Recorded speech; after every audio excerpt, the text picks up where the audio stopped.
Hello, this is Andrew Courtois again, and this is the extra credit portion for the Prototype 3.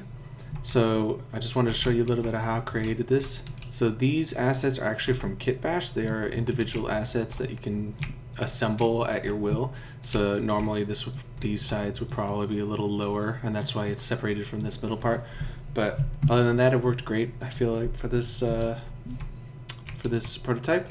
I used the landscape tool to create this, although it's way too big, so I probably could edge down on it. And I just created a big path that goes through with the landscape tool. In addition, I used a post-processing effect so that whenever you look, or actually I can show it to you by doing lit. This is what it normally looks. This is why I had it at unlit, because it kind of just gives everyone a headache. And so what I had it do was, when you're playing the game, and you're moving forward, it looks fine, but then when you turn back, you see the post-processing effect that's kind of leading to the hostile thing, the hostility of this guy. This guy is just a Paragon asset, Paragon Richter, I believe, that I set up with a basic AI to follow the player continuously. I can actually show that here. So it's a bit of a mess. This is unused. I had this issue where occasionally he would just stop, not moving, but he would stop moving but continue the sprint animation, so he'd be running in place. And then I attempted to fix that, and it just made a whole bunch of other problems, so I finally managed to get it to work okay.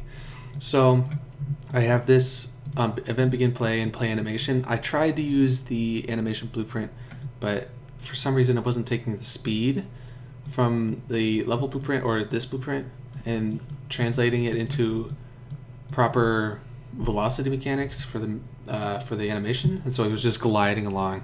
So that did not work. So I ended up having to force animations on him. And these sounds come with the Paragon pack. It's pretty good.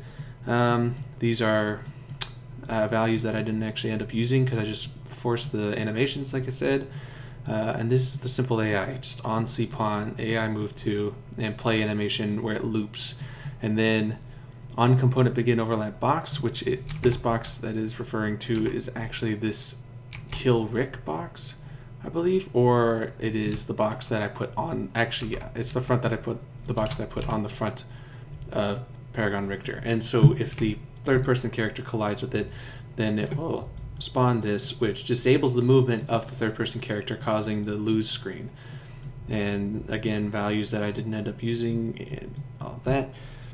But if the box overlaps with Kill Rick, which is the box that I put up here, then it disables movement for Richter, stops all animations, so it stops the loop that was up here, plays the death animation, and then plays sound, plays more sound. So that's the quote, I believe, and that's just a grunt, and then destroys the target. So I thought that was a pretty nice way to end it out. For third-person character, if the third-person character runs into Kill Rick, that's what actually changes the door. So if you look here, the door is closed. But in the game, if you run into this volume, then it actually has a timeline where the door slowly moves up. I don't know if I showed that in the gameplay. I think I might have been looking back at the death animation, but it slides up using a timeline, which I can show on the third-person map. So on active begin overlap cast to, and then I know this isn't necessary, but just in case, and then it plays a raised door where it goes from time 0 value 0 to time 4 value 1, so it raises it up, and it's using start and end point and add a relative location. This is the exact same thing I did on the Earth Obstacle Course one. And then on event begin, I already showed this.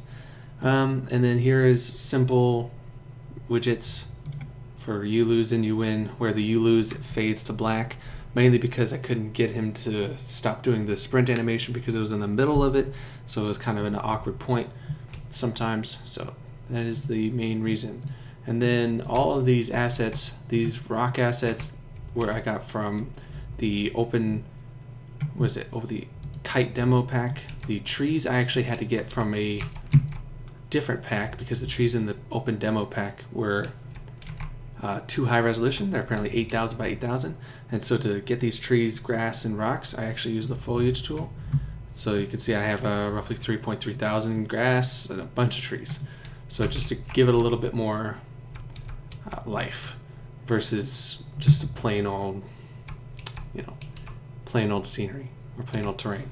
So yeah, I think that's about it. Oh, and this green area, I don't know if, so this is a nav mesh boundary. So wherever the player goes, Richter would theoretically follow him. So you can technically go backwards to see him in action.